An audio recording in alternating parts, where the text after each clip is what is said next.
Hello everyone, welcome welcome back to my channel. तो आज हम डिस्कस करने वाले हैं नर्सिंग के फील्ड में मोस्ट प्रेस्टिजियस, मोस्ट डिमांडिंग और सबसे इम्पोर्टेंट हाईएस्ट सैलरी कोर्स के बारे में। जी हाँ दोस्तों, आज हम सीआरएनए के बारे में बात करने वाले हैं। इसके रिगार्डिंग मैंने एक शॉर्ट वीडियो अपलोड करी थी जिसपे मुझे काफी अच्छा रिस्पॉन्स मिला था। बहुत सारे लोगों ने पूछा था कि हमें डिटेल में बताइए कि क्या ये कोर्स इंडिया में है, इसको कौन कौन कर सकता है, इसकी ड्यूरेशन क्या होगी और इस कोर्स को करने के लिए एलिजिबिलिटी क्राइटेरिया क्या होगा, और सबसे इम्पोर्टेंट और अट्रैक्ट करने वाली चीज, इस कोर्स को करने के बाद सैलरी कितनी होगी। तो आज हम इन सारे पॉइंट्स के बारे में डिस्कस करने वाले हैं। तो मेरी आप सबसे रिक्वेस्ट है कि प्लीज इस वीडियो को एंड तक देखना, और अगर चैनल पे नए हो तो इसको सब्सक्राइब करके बेल आइकन को प्रेस कर लेना, क्योंकि चैनल पे आपको बहुत सारा ऐसा कंटेंट मिलने वाला है जो आपकी हेल्प करेगा आपके नर्सिंग करियर को और ज्यादा बूस्ट करने में। तो आइए दोस्तों, स्टार्ट करते हैं वीडियो। सबसे पहले हम ये जान लेते हैं कि सीआरएनए होता क्या है। ठीक है, सीआरएनए का मतलब होता है सर्टिफाइड रजिस्टर्ड नर्स एनेस्थेसिस्ट, यानी कि आप नर्सिंग के फील्ड में ही स्पेशलाइज हो जाते हो, सर्टिफिकेशन आपको मिल जाता है, आप एनेस्थीसिया दे सकते हो। ठीक है, अगर इन शॉर्ट हम बात करें तो ये आपका एक एडवांस प्रैक्टिस है नर्सिंग में, जो एनेस्थीसिया देने में स्पेशलाइजेशन करते हैं, यानी कि एक नर्स को ट्रेन करा जाता है एनेस्थीसिया देने में। ठीक है, ये आपका सीआरएनए है। अब बात आती है सबसे इम्पोर्टेंट पॉइंट, क्योंकि हमारी सारी ऑडियंस मोस्टली इंडिया की है। क्या ये कोर्स इंडिया में होता है? तो देखो, अभी इंडिया में ये कोर्स नहीं होता है। ठीक है, लेकिन अगर आपको ये कोर्स करना है तो आप अमेरिका, कनाडा, ऑस्ट्रेलिया जैसी कंट्रीज में जाकर के ये कोर्स कर सकते हो। ठीक है, वो भी हम पूरा इसमें डिस्कस करने वाले हैं। ठीक है, अब सेकंड पॉइंट ये आता है कि सीआरएनए का काम क्या होता है। सीआरएनए का काम क्या है, वो क्या काम करते हैं। ठीक है, तो देखो, जो सीआरएनए का काम होता है, फर्स्ट है आपका कि सर्जरी के टाइम पेशेंट को एनेस्थीसिया देना। क्योंकि इंडिया में क्या होता है कि जो भी पेशेंट ओटी में होते हैं उनको सिर्फ और सिर्फ एनेस्थीसिया एनेस्थीसियोलॉजिस्ट देते हैं, यानी कि डॉक्टर ही एनेस्थीसिया देते हैं जो स्पेसिफिकली एनेस्थीसिया देने में ट्रेंड होते हैं। ठीक है, लेकिन जो आपकी यूरोपियन कंट्रीज हैं, आपका अमेरिका, ऑस्ट्रेलिया, कनाडा, यूके जैसी कंट्रीज हैं, वहां पे नर्सेस को भी इतनी ज्यादा अथॉरिटी मिलती है, उनको ट्रेन करा जाता है कि वो भी पेशेंट को एनेस्थीसिया दे सकती हैं सर्जरी के टाइम पे। ठीक है, सबसे इंपॉर्टेंट चीज ये है। नेक्स्ट आता है आपका पेशेंट मॉनिटरिंग। आपके जो पेशेंट होते हैं उनका टाइम टू टाइम मॉनिटर करना, उनके वाइटल्स को, उनकी करंट सिचुएशंस को, ये भी आपका सीआरएनए का काम होता है। ठीक है, और नंबर 3 आता है आपका पेन मैनेजमेंट। नर्सेस को स्पेशली ट्रेनिंग दी जाती है कि वो किस तरीके से पेशेंट के पेन को मैनेज कर सकते हैं। तो ये 3 काम हैं जो सीआरएनए को करने होते हैं। सीआरएनए की जॉब थोड़ी सी चैलेंजिंग जरूर होती है, लेकिन उतनी ही सेटिस्फैक्टरी भी होती है, क्योंकि यहाँ पे आपको इंडिपेंडेंटली काम करने का मौका मिलता है। क्योंकि नर्सेज को इंडिया में ये माना जाता है कि नर्सेज को डॉक्टर के अंडर वर्क करना है, लेकिन ऐसा नहीं है। नर्सेज डॉक्टर्स के साथ काम करती है। ठीक है, तो अगर आप सीआरएनए का कोर्स करते हो तो आपको इंडिपेंडेंटली काम करने का मौका मिलेगा, आपके डिसीजंस को सुना जाएगा, और सबसे इंपॉर्टेंट कि आपका डिसीजन मेकिंग में भी आपकी हेल्प ली जाएगी। ठीक है, तो ये वन ऑफ द बेस्ट आपका करियर ऑप्शन हो सकता है। ठीक है, और सबसे इंपॉर्टेंट आता है इसमें जो नर्सेस का रोल होता है वो क्रिटिकल केयर में होता है, यानी कि आपका आईसीयू, आपका इमरजेंसी जैसे क्रिटिकल एरियाज होते हैं, वहां पे आपका सीआरएनए का सबसे इंपॉर्टेंट रोल आता है। ठीक है, तो आई होप कि आपको थोड़ा सा इंट्रो तो मिल ही गया होगा कि सीआरएनए क्या होता है। ठीक है, अब बात कर लेते हैं इसकी एलिजिबिलिटी क्राइटेरिया की, यानी कि इस कोर्स को कौन कौन लोग कर सकते हैं। ठीक है, अगर आपने बीएससी नर्सिंग कर रखी है, ठीक है, अगर आपने बीएससी नर्सिंग कर रखी है। सेकंड आता है आपने एनक्लेक्स एग्जाम को पास कर रखा है। अब एनक्लेक्स एग्जाम को पास करना क्यों जरूरी है? क्योंकि ये कोर्स इंडिया में नहीं होता है, आउट ऑफ इंडिया होता है। तो फर्स्ट है कि आपके पास बीएससी नर्सिंग की डिग्री होनी चाहिए। सेकंड है कि आपने एनक्लेक्स एग्जाम को क्लियर करा होना चाहिए। तो अगर आप ये कोर्स करने की सोच रहे हो तो ऑब्वियसली आप ने एनक्लेक्स एग्जाम को आपने क्लियर करना है। आपके पास रजिस्ट्रेशन नंबर होना चाहिए उस कंट्री का। ठीक है, यानी कि आप आरएन होने चाहिए उस कंट्री में, और वो आपको तभी मिलता है जब आप एनक्लेक्स एग्जाम को क्लियर कर लेते हो।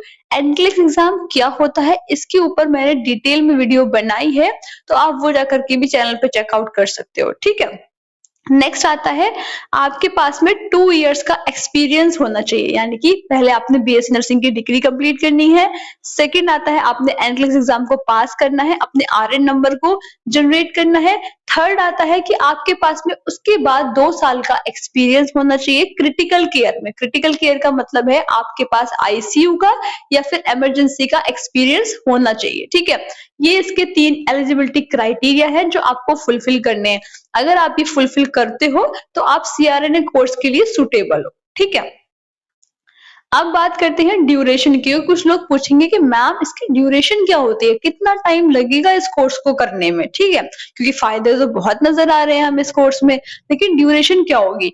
तो देखो, ड्यूरेशन जो इस कोर्स की रहती है वो 3 to 4 इयर्स होती है, यानी कि 3 से 4 साल लगते हैं आपको इस कोर्स को करने में। अब मुझसे कुछ लोग पूछते हैं कमेंट सेक्शंस में ऐसे कि क्या नर्सेज भी डॉक्टर बन सकती हैं, क्या नर्सिंग के बाद भी हम डॉक्टर कहलाए जा सकते हैं? तो देखो, आपको इस कोर्स में डीएनपी या फिर डीएनएपी करना होता है। ठीक है, डीएनपी का मतलब होता है डॉक्टर ऑफ नर्सिंग प्रैक्टिस और डीएनएपी का मतलब होता है doctor of nurse anaesthesia practice. ठीक है, इनमें से कोई भी एक कोर्स आपको करना होता है। इस कोर्स की ड्यूरेशन 3 to 4 इयर्स होती है। ठीक है, ये सीआरएनए के अंदर ही इंक्लूड होता है। अब इसमें बात आती है कि इसमें सब्जेक्ट्स कौन कौन से पढ़ने पड़ते हैं। ठीक है, तो देखो, सब्जेक्ट्स में सबसे पहले आता है फार्मा। फार्मा क्यों आता है? क्योंकि आपको ट्रेन करा जा रहा है, आपको स्पेशलाइजेशन मिल रही है एनेस्थीसिया में, तो ऑब्वियसली फार्मा का रोल तो बहुत इंपॉर्टेंट रहने वाला है। ठीक है, तो आपको फार्माकोलॉजी को पढ़ना होता है। फर्स्ट सब्जेक्ट आपको ये हो गया। सेकंड आता है आपको फिजियोलॉजी पढ़नी होती है, यानी कि आपको पूरी ह्यूमन बॉडी की फिजियोलॉजी अच्छे से आनी चाहिए। ठीक है, थर्ड आता है एनेस्थीसिया टेक्निक, यानी कि एनेस्थीसिया देने की भी टेक्निक्स होती हैं आपकी, उस पे आपको ट्रेनिंग दी जाती है। ठीक है, स्पेशल ट्रेनिंग दी जाती है एनेस्थीसिया टेक्निक के लिए। और नंबर फोर्थ आपका आता है पेशेंट सेफ्टी। पेशेंट सेफ्टी एक नर्स के लिए सबसे इंपॉर्टेंट होती है, तो पेशेंट सेफ्टी पे खास ध्यान यहाँ पे दिया जाता है। ठीक है, लेकिन ऐसा नहीं है कि सिर्फ और सिर्फ आपको थ्योरेटिकल नॉलेज ही मिलती है, आपको क्लिनिकल नॉलेज भी प्रोवाइड करी जाती है। तो जब आपका थ्योरेटिकल पोर्शन चलता है, साथ साथ आपकी क्लिनिकल ड्यूटी भी लगती है, आपको हैंड ऑन एक्सपीरियंस भी मिलता है, ताकि आप जो पढ़ रहे हो उसको आप अपने पेशेंट पे अप्लाई भी कर सको। ठीक है, तो ये आपके इसके ड्यूरेशन और इसके सब्जेक्ट्स के बारे में हो गया कि किस तरीके से आपने इसको करना है करके। ठीक है, अब नेक्स्ट आता है हमारा कि स्टेप्स क्या होंगे सीआरएनए बनने की, यानी कि अगर हमें सीआरएनए बनना है और हम इंडिया में हैं तो हमें क्या क्या स्टेप्स को फॉलो करना होगा। ठीक है, तो नंबर 1 पे आता है बीएससी नर्सिंग। ठीक है, अगर आप 12th पास हो तो आपने क्या करना है, बीएससी नर्सिंग की डिग्री लेनी है। डिग्री 4 साल की आपकी होगी, और अगर आपके पास बीएससी नर्सिंग की डिग्री है देन आपको एनक्लेक्स एग्जाम को पास करना है। ठीक है, आपका नेक्स्ट टास्क होगा, फर्स्ट बीएससी नर्सिंग आपने कंप्लीट करा होना चाहिए। सेकंड है आपके पास एनक्लेक्स एग्जाम पास करा होना चाहिए, आपके पास आरएन नंबर होना चाहिए। थर्ड आता है आपके पास अगर ये दोनों चीजें हैं तो आपको थर्ड ऑप्शन, आप जो स्टेप पे जाओगे वो होता है आपका, आपके पास क्रिटिकल केयर का एक्सपीरियंस होना चाहिए, यानी कि आईसीयू का या फिर इमरजेंसी का आपके पास एक्सपीरियंस होना चाहिए। और कितना होना चाहिए? 1 से 2 साल का। ठीक है, मिनिमम 1 ईयर, मैक्सिमम 2 ईयर का आपके पास एक्सपीरियंस होना चाहिए। जैसे ये 3 पॉइंट्स को आप फुलफिल करते हो, फोर्थ आपका आ जाता है कि आपने अप्लाई करना है डीएनपी के लिए या फिर डीएनएपी के लिए। अगर आप में से ज्यादा लोग मुझसे कमेंट सेक्शन में रिक्वेस्ट करेंगे तो मैं आप लोग के लिए बिल्कुल डीएनपी या फिर डीएनएपी पे डिटेल वीडियो बना दूंगी कि इस कोर्स के बारे में क्या क्या आपका डिटेल में है। ठीक है, तो मुझे कमेंट सेक्शन में जरूर बताना, अगर ज्यादा लोग बोलेंगे तो मैं डेफिनेटली इस पे वीडियो बनाऊंगी। ठीक है, फिफ्थ आपका आता है कि आप जैसे ही डीएनपी डीएनएपी के लिए अप्लाई करते हो, उस कोर्स को अच्छे से स्टडी करते हो, 3 से 4 साल आप ग्रेजुएट हो जाते हो। ठीक है, जैसे ही आप ग्रेजुएट हो जाते हो उसके बाद में आपने सर्टिफिकेशन एग्जाम को पास करना होता है। ठीक है, सर्टिफिकेशन एग्जाम का नाम है नेशनल सर्टिफिकेशन एग्जाम, यानी कि एनसीई को आपने पास करना है। और इस एग्जाम को कंडक्ट कौन कराता है? National board of certification and recertification for nurse anesthetist, यानी कि ये आपकी काउंसिल है, एक बॉडी है जो इस एग्जाम को कंडक्ट कराती है। जैसे ही आप इस एग्जाम को पास कर लेते हो आपके पास सर्टिफिकेशन आ जाता है, आप एनेस्थीसिया दे सकते हो, आप सर्टिफाइड हो जाते हो। ठीक है, तो ये आपका कुछ स्टेप्स हैं सीआरएनए बनने के। और सीआरएनए का जो आपका लाइसेंस आपको मिलता है, आपको उसको हर 4 साल में रिन्यू कराना होता है। हर 7 से 8 साल में आपको इस एनसीई एग्ज़ाम को दोबारा से देना होता है। क्यों? क्योंकि आप सबको पता होगा, हमारा नर्सिंग का फील्ड एक ऐसा फील्ड है जहाँ पे आपको जो नॉलेज है वो अप टू डेट होनी चाहिए, ठीक है? बैक नॉलेज की हम इतनी यूज़ नहीं करते हैं, हमारे नर्सिंग के फील्ड में अपडेट्स आते रहते हैं, तो आपको अपडेटेड होना चाहिए। इसलिए आपका हर 8 साल में, 7 से 8 साल में आपका एग्ज़ाम होता है एनसीई का, उसको आपने क्लियर करना होता है, ताकि आपके जो बॉडी है, जो काउंसिल है, उनको पता लगे कि हाँ, आपकी नॉलेज जो है वो अप टू डेट है, ठीक है? तो ये कुछ स्टेप्स थे सीआरएनए बनने के। अब बात आती है कि करियर स्कोप, कि मैं अगर इस कोर्स को करूँ तो मेरे करियर को फ़ायदा क्या होगा? क्या मुझे जॉब अपॉर्च्युनिटीज़ मिलेंगी? तो इनके बारे में हम डिस्कस करने वाले हैं, ठीक है? तो देखो, आप सबको पता होगा कि एक मिथ है लोगों के दिमाग में कि नर्सिंग करी है तो मतलब है कि सिर्फ और सिर्फ तुम्हारा काम है इंजेक्शन लगाना, लेकिन बिल्कुल ऐसा नहीं है, ठीक है? नर्सिंग करने के बाद में बहुत सारी वाइड आपके पास रेंज है जहाँ पे आप जॉब कर सकते हो। तो उसी तरीके से सीआरएनए करने के बाद भी आपके पास इतनी सारी अपॉर्चुनिटीज आ जाती हैं कि आप कहीं भी जॉब कर सकते हो, ठीक है? नंबर 1 आ गया, आप हॉस्पिटल्स में जॉब कर सकते हो। नंबर 2 आ गया, आप आउट पेशेंट सर्जरी सेंटर्स में काम कर सकते हो, ठीक है? नंबर 3 आता है, आप डेंटल ऑफिसेज में काम कर सकते हो। और नंबर 4 आता है, आप मिलिट्री में भी वर्क कर सकते हो। तो देखो कितनी सारी अपॉर्चुनिटीज हैं, आप कहीं भी जॉब कर सकते हो जो आपके लिए सूटेबल रहता है, ठीक है? अब बात करते हैं एक इम्पॉर्टेंट चीज की, जो रूरल एरियाज होते हैं आपके, वहां पे नर्सेज इंडिपेंडेंटली वर्क करती है, यानी कि वो बिना किसी के सुपरविजन के वर्क करती है। तो ये सबसे इम्पोर्टेंट चीज है एक नर्स की लाइफ में, कि वो इंडिपेंडेंटली वर्क कर रही है। सोचो कितनी ज्यादा सेटिस्फेक्शन मिलती होगी उसको, ठीक है? और यहाँ तक कि जो यूएस की कुछ स्टेट्स है ना, वहां पे तो सीआरएनए प्रैक्टिस करती है बिना सुपरविजन के एनेस्थीसियोलॉजिस्ट के। एनेस्थीसियोलॉजिस्ट आपके डॉक्टर्स होते हैं, उनकी बिना सुपरविजन के वर्क करते हैं यूएस की कुछ स्टेट्स में। तब आप सोच सकते हो कितनी ज्यादा सेटिस्फेक्शन मिलती होगी अपने डिसीजन लेकर के, खुद से पेशेंट को डील करना, उसकी हेल्प करना। बहुत ज्यादा इंटरेस्टिंग वर्क है ये, ठीक है? अब नेक्स्ट हमारा आता है कि सैलरी क्या होगी, क्योंकि मैम आपने स्टार्टिंग में बोला था कि इसकी सैलरी तो सबसे ज्यादा है।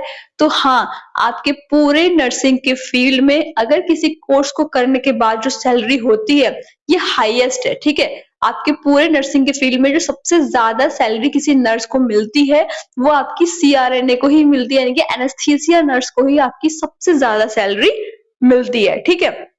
कितनी मिलती है? ये आपके इंडिया के 1.5 करोड़ के आसपास रहती है, ठीक है? इंडियन रुपीस की बात कर रही हूँ मैं। 1.5 करोड़ के आसपास आपकी सैलरी रहती है पर ईयर की। तो सोचो कितना बड़ा अमाउंट है उन नर्सेस के लिए जो प्राइवेट हॉस्पिटल में 10,000 15,000 की जॉब कर रही हैं। तो ऐसी अपॉर्चुनिटी को मिस नहीं करना है। अगर आपके पास बीएससी नर्सिंग की डिग्री है तो फटाफट से अपने एनक्लेस एग्जाम को पास करो, उसके लिए प्रिपरेशन करो और इस कोर्स के लिए एनरोल करो, ठीक है? और अगर आपको ये वीडियो अच्छी लगी हो, आपके लिए हेल्पफुल रही हो, तो प्लीज इस वीडियो को ज्यादा से ज्यादा लाइक करना, अपने दोस्तों के साथ में शेयर करना। और हाँ, अगर आपको ये वीडियो पसंद आई है तो प्लीज मुझे कमेंट सेक्शन में जरूर बताना। मैं आपके कमेंट्स रीड करती हूँ और आपके जो प्यारे प्यारे कमेंट्स होते हैं ना, वो मुझे स्ट्रेंथ देते हैं कि मैं ऐसे ही करके नई नई वीडियोस लाती रहूं। क्योंकि जो ये टॉपिक है ना, ये बहुत रेयर है। इसके बारे में आपको यूट्यूब पे ज्यादा कंटेंट नहीं मिलने वाला है। गिन के 3 से 4 वीडियोस हैं, वो भी ऐसी लैंग्वेजेस में है जो हम हिंदी स्पीकर्स को समझ भी नहीं आती, ठीक है? तो इस वीडियो को बनाने में मेरी बहुत मेहनत लगी है, कितने वीक्स की मेरी रिसर्च गई है। सब चीज करने के बाद में मैं आपके लिए कंटेंट लेके आई हूँ। तो प्लीज इस कंटेंट को ज्यादा से ज्यादा लाइक करना, शेयर करना। और हाँ, कोई ऐसे टॉपिक हैं जिन पे आपको लगता है कि मुझे वीडियो बनानी चाहिए, जिसपे यूट्यूब पे कंटेंट बहुत कम है, तो आप मुझे कमेंट सेक्शन में बता सकते हो। मैं डेफिनेटली ट्राई करूंगी उन पे वीडियोस बनाने की, ठीक है? कोई डाउट है, कोई क्वेरी है तो पूछ लेना कमेंट सेक्शन में, टेलीग्राम ग्रुप पे। और हाँ, इंस्टाग्राम पेज पे मुझे अब तक फॉलो नहीं करा है तो जाओ जा करके करो, क्योंकि वहां पे मैं शॉर्ट की फॉर्म में ऐसे बहुत सारा अमेजिंग कंटेंट डालती हूँ जो लोगों को पता ही नहीं है कि नर्सिंग के फील्ड में ये सब भी होता है, ठीक है? तो वहां पे भी फॉलो कर लेना, ठीक है? तब तक के लिए thank you and have a nice day.